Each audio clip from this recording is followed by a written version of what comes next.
이 시간 우리에게 주시는 하나님의 말씀은 신약성경 고린도 후서 8장 20절 21절의 말씀입니다.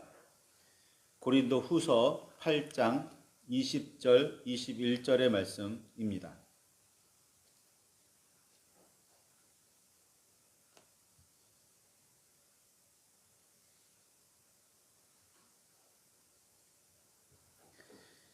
찾으셨으면 우리 함께 말씀을 봉독하시겠습니다. 이것을 조심함은 우리가 맡은 이 거액의 연보에 대하여 아무도 우리를 비방하지 못하게 하려 함이니 이는 우리가 주 앞에서뿐 아니라 사람 앞에서도 선한 일에 조심하려 함이라. 아멘. 주님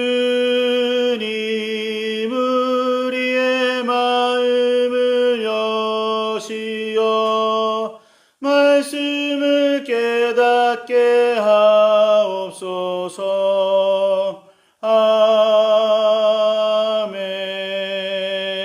아멘. 주님의 사랑과 그 크신 은혜가 저와 여러분 안에 가득하기를 소망합니다. 첫 번째 전도 여행을 하던 바울은 루가오니아 성에 속한 더베와 루스드라와 그 근방으로 가서 거기서도 복음을 전했습니다. 특히 루스드라에서는 장애를 가지고 태어나 한 번도 걸어보지 못한 사람을 걷게 하는 기적을 베풀었습니다. 이 놀라운 일을 본 루스드라 사람들은 바나바는 제우스로 바울은 스스 즉 헤르메스로 여기며 제물을 바치려고까지 했습니다. 바나바와 바울은 이런 헛된 일을 버리고 만물을 지으시고 살아계신 하나님께로 돌아오라며 전도했었습니다. 두 번째 여행 중에 다시 루스드라를 둘러보았고 이때 루스드라와 이고니온에 있는 형제들에게 칭찬 듣는 디모데를 데리고 떠났습니다. 전도 여행 중에 이 루스드라에서 디모데를 발탁해서 전도 여행에 참여시킨 겁니다. 바울이 두 번째로 루스드라에 찾기까지는 어느 정도의 시간이 흘렀는지 분명하게 알 수는 없지만 첫 번째 여행 중에 한번 찾고 두 번째 여행 중에 루스드라를 방문했으니까요. 얼마나 시간이 걸렸는지 모르지만 그리 길지 않는 시간에 디모데는 이미 그 지역에서 널리 알려진 믿음의 사람이었고 예수 그리스도를 믿으며 고백하는 형제들에게 널리 인정받는 사람이었습니다. 그 짧은 기간에 말이죠. 한 몇 년 됐을까요? 디모데의 아버지는 헬라, 즉 그리스 사람이었습니다. 그러나 어머니 유니게와 할머니 로이스는 헬라계 유대인으로 알려져 있습니다. 성경에는 그녀들이 유대인이라는 기록이 분명하게 있지는 않습니다. 그러나 전통적으로는 그렇게 여겨져 왔습니다. 어머니와 할머니가 유대인이었다면 디모데는 이민 2세나 3세 정도에 해당했고 어쨌든 그리스 문화의 아래에서 자란 사람이었습니다. 할머니와 어머니가 얼마나 디모데를 유대인으로 길렀는지는 알 수 없지만 그의 삶의 배경, 자라는 데 있어서 헬라의 문화라는 건 무시할 수 없는 영향력이었습니다. 그런 가족이 바울을 통해 예수에 대한 복음을 듣고 받아들여 온전히 하나님을 믿고 그리스도를 따르는 사람이 되었습니다. 더구나 디모데는 더욱 남달라 다른 마을 사람들에게 널리 칭찬을 듣기까지 했습니다. 이야, 저 디모데처럼 하나님을 섬겨야 한다. 저 디모데와 같은 사람이 되어야 칭찬 들을 수 있다. 라고 말이죠. 바울은 이런 주변 마을의 다른 사람들에게까지 선한 영향을 끼치고 있다는 사실을 중요하게 여겨서 디모데를 전도팀에 합류시킵니다. 그런 디모데를 바울은 후에 아들처럼 여기기까지 했습니다. 베레아에서 일어난 소동 때문에 바울은 아덴, 즉 아테네로 급히 출발해야만 했습니다. 이때 디모데는 신라와 더불어 남아 교회와 성도를 섬겨 든든하게 했습니다. 혼란이 일어난 그 교회를 붙들었다는 뜻입니다. 다시 바울의 지시에 따라 데살로니가에 가서 따로 복음을 전하기도 했고 그 후 바울과 고린도에서 합류하여 계속 따라다녔습니다. 바울의 세 번째 여행에서는 아시아까지 함께 가기도 했습니다. 그 길은 예루살렘으로 향하는 여정이기도 했습니다. 바울이 로마의 감옥 안에서 디모데에게 쓴 편지를 보면 당시 디모데가 에베소 교회를 섬기고 있었음을 추측해 볼 수가 있습니다. 바울이 이렇게까지 디모데를 신뢰하고 중요한 일을 맡기는 이유는 그의 믿음과 동시에 이웃에게까지 인정받는 선한 영향력 때문이었습니다. 바울은 디모데에게 편지를 보내면서 교회의 중요한 일꾼을 세울 때에는 믿음과 교회 안에서의 선한 행실뿐 아니라 외인, 즉 교회 밖의 사람들에게서도 선한 증거를 얻은 사람을 택하라고 조언했습니다. 그런 사람을 바울은 디모데 전서 3장 9절에 깨끗한 양심의 믿음의 비밀을 가진 자라고 일컬었습니다. 깨끗한 양심의 믿음의 비밀을 가진 자. 그러고 보니 12사도 중 가룟 유다가 죽은 후 새로 사도를 선출할 때 그 기준 중에 하나가 성령과 지혜가 충만하여 칭찬받는 사람이었다는 사실이 남다르게 들립니다. 다메섹에서 가던 중에 부활하신 주님을 만나고 잠시 눈이 멀어 있던 바울에게 안수했던 아나니아가 유대인들의 율법에 따라 경건한 사람이기도 했고 모든 유대인들에게 칭찬 듣는 사람이었다는 사실도 기억납니다. 초대교회에서는 하나님을 섬기고 그리스도를 따르는 사람이라면 믿음 외에도 행실을 매우 중요하게 여겼습니다. 교회 밖에 믿지 않는 사람들에게도 칭찬받는 사람이 그리스도인이었습니다. 교회 안에서만 잘 기도하고 예배 잘하고 헌금 잘 드리고 방언하는 것 같고 교회 행사에 잘 참여하는 것 같은 그렇게만 보인다고 해서 그렇게만 한다고 해서 믿음 있는 사람이라 평가하지 않았다는 거예요. 믿음 있는 사람은 교회 안에서뿐만 아니라 교회 안에 밖에서도 온전한 사람입니다.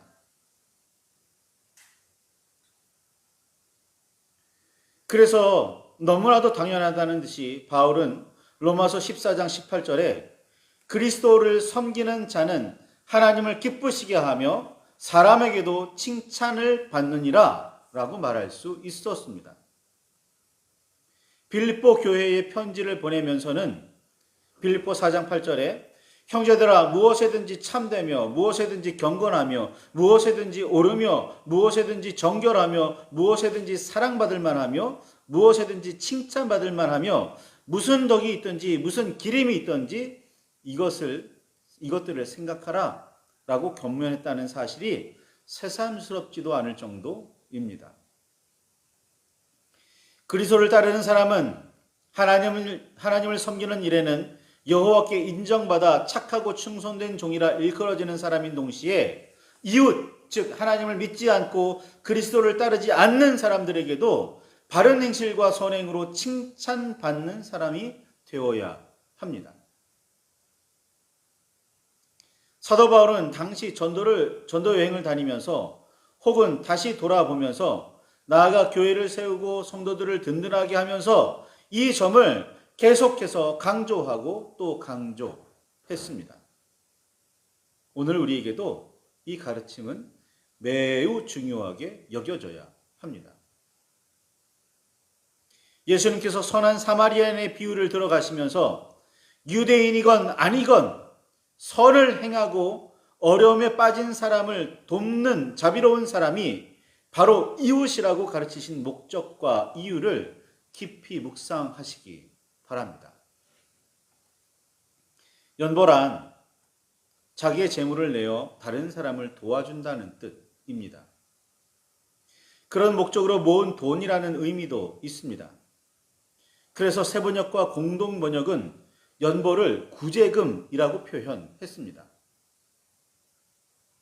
로마서는 마게도냐와 아가야 사람들이 예루살렘 성도 중 가난한 자들을 위하여 기쁘게 얼마를 모았다는 이야기를 기록했습니다. 연보는 억지나 강요로 하는 헌금 또는 모금이 아닙니다. 억지나 강요로 이루어지면 헌금도 모금도 아닙니다. 기쁨으로 하는 일입니다. 주님께 드리는 예물도 다른 사람을 돕기 위해 모으는 성금도 기쁨으로 이루어져야 합니다. 이건 내가 당연히 드리는 거지. 이건 내가 당연히 기쁨으로 감사로 드리는 거지. 그래서 해야 되는 겁니다. 자발적으로 감사하며 드리는 예물이며 안타까워하며 스스로 거두는 성금입니다. 성도를 위한 연보는 갈라디아 교회들과 고린도 교회들에서도 일어나고 있었습니다. 바울은 자신이 개척하고 세운 교회들에 그렇게 하라고 명령하기도 했습니다. 그러나 억지로 하지는 말라고 했습니다. 매주 평소처럼 연보를 하게 했고 특별한 일이라며 급하게 하지 말라고도 했습니다. 제물을 드려 제사하는 일이 여호와께서 명하신 율법이기는 하지만 여호와께서는 법이기 때문에 어쩔 수 없어서 하기를 바라지 않으셨습니다. 주님께서 베풀어 주신 은혜를 진정으로 감사하며 기뻐하여 진정으로 찬양하기 위해 드리는 예물이 참됩니다. 다른 사람이 다 하고 또 그로 인해 칭찬 듣기 때문이 아니라 마음에서 우러나야 합니다. 아나니아와 삽비라는 바나바의 이야기를 듣고는 자신들도 따라하기로 마음먹었습니다. 그래서인지 그들의 행위는 진심도 아니었고 감사도 아니었고 찬양도 아니었습니다. 가난한 사람들을 향한 긍휼도 당연히 아니었습니다. 그저 바나바와 같은 사람들의 듣는 칭찬이 부러웠을 뿐입니다. 그러니 드리려고 했던 밭을 판 돈이 아까울 수밖에 없었고 얼마를 감추어 두었습니다. 결국 아나니아와 삽비라는 베드로에게 성령을 속이려고 하지 말라는 호통을 들을 수밖에 없었고 죽음을 면할 수 없었습니다. 바울은 여러 교회에서 모인 거액의 연보를 조심스럽게 다루었습니다. 이를 빌미로 바울이 많은 돈을 갈취했다거나 엉뚱한 일에 낭비했다는 말을 듣지 않으려고 힘썼습니다. 이 일로 아무도 바울 일행을 비방하지 못하게 하려고 신경을 썼습니다. 예나 지금이나 돈에 관련된 일은 매우 민감합니다. 그렇기에 더욱 바울은 아무리 선한 목적으로 하는 선한 일이라도 주 앞에서뿐 아니라 사람 앞에서도 조심하고 또 조심했습니다. 바울에게는 그런 마음이 없었더라도 바울을 잘 모르는 사람들이 보기에는 충분히 바울이 사기를 치고 있다고 의심할 만한 상황이었기 때문입니다. 그렇게 하늘의 복음을 전한다면서 뒤로 돈이나 챙긴다는 비난이 일어날 수도 있었습니다. 바울은 이런 헛소문이 일어나지 못하도록 조심하고 또 조심했습니다. 바울은 자신의 진심과 성도들의 성의가 오해받기를 바라지 않았습니다. 하나님의 이름으로 그리스도의 뜻에 따라 하는 선한 일이라도 조심하고 또 조심해야 합니다. 이상한 소문이 나지 않도록 조심하고 엉뚱한 비방을 받지 않도록 신경 써야 합니다. 그런데도 이상한 목적으로 엉뚱한 일을 벌이는 사람들은 교회 안에 생각보다 많습니다. 하나님의 이름을 빌리고 그리스도의 뜻을 이용해 자신의 유익을 꾀하는 사기꾼들과 거짓말쟁이들이 세상에는 너무 흔합니다. 성도라면서 이런 부분들을 깊게 살피는 사람들은 생각보다 드뭅니다. 그래서인지 이단과 사이비는 교회와 성도들을 더 쉽게 파고듭니다. 전혀 모르는 사람들보다 어설프게라도 아는 사람이 말이 잘 통하기 때문이지요. 어설픈 사람들은 섣부른 판단을 내립니다. 이런 섣부른 판단은 생각보다 강경해서 바른 가르침으로 잘 고쳐지지 않는 경우가 많습니다. 그래서 바른 가르침을 조심스럽게 배우는 일은 매우 중요합니다. 아무 데서나 가서 성경을 가르쳐준다고 성경 배우면 안 돼요. 조심해서 가르치는 분을 찾아야 합니다. 선한 일을 행하더라도 조심하고 또 조심해서 아무도 교회나 성도를 비방하지 못하도록 하시기를 바랍니다. 교회나 성도가 하는 일이라고 해서 세상은 무조건 선하게만 보지 않는 그런 시대입니다. 아니, 그런 신뢰를 교회가, 성도가 세상에 주지 못했다는 말이기도 합니다. 그만큼 의심스러운, 나아가 진짜 그런 잘못된 일들이 교회와 성도 사이에 아무렇지도 않게 일어나기에 더욱 그런 비방이 힘을 얻고 있다는 사실을 기억하시기 바랍니다. 우리가 정말 그런 일에 아무런 상관이 없다면, 우리가 정말 그런 악한 일에 손대고 있지 않다면 우리는 누가 비방을 하더라도 그냥 한 귀로 듣고 한 귀로 넘길 수 있습니다. 그러나 그렇지 못하다면 마음에 찔리는 거죠. 아무런 대꾸도 하지 못합니다. 그저 부끄러울 뿐입니다. 어느 목사님은 세상이나 이단의 비난에 대한 어느 목사님은 세상이 혹은 이단이 교회에 대해서 이런저런 비난을 하고 있는데 그런 비난에 대해 그런 일이 전혀 교회에서 일어나지 않는다고 말할 수는 없는 현실 때문에 안타깝다고 한숨을 쉬기도 하셨습니다. 그런 한숨이 사라지기를 기대해 봅니다. 우리의 진심과 변함없는 선한 행동이 변화의 시작입니다. 그래야 우리는 복음이 전도가